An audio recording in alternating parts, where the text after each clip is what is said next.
কখনো কখনো প্রকৃতি কথা বলার আগে শুধু একটি ইশারা দেয়, সেই ইশারাই আসে বাতাস হয়ে।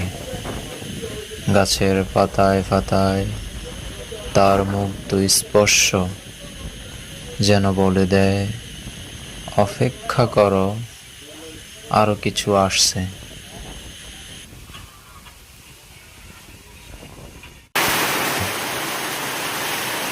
তারপর হঠাৎ আকাশ তার নীরবতা ভেঙে দেয়।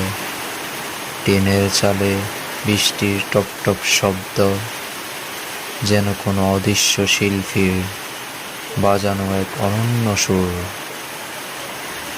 প্রতিটি ফোঁটা মাটিকে ছুঁয়ে যায়, বলে যায়, ফিরে এসেছি তোমার তৃষ্ণা মেটাতে। বৃষ্টি শুধু মাটি ভেজায় না, মানুষের মনও ভিজিয়ে দেয়। পুরনো স্মৃতি জাগিয়ে দেয়, নতুন স্বপ্ন বুনে আর মনে করিয়ে দেয়, প্রকৃতির সবচেয়ে সুন্দর সঙ্গী কোনো মঞ্চে নয়, জন্ম নেয় খোলা আকাশের নিচেই। এই মুহূর্তগুলো ক্ষণস্থায়ী নয়, কিন্তু অনুভূতিগুলো দীর্ঘদিন হৃদয়ে থেকে যায়।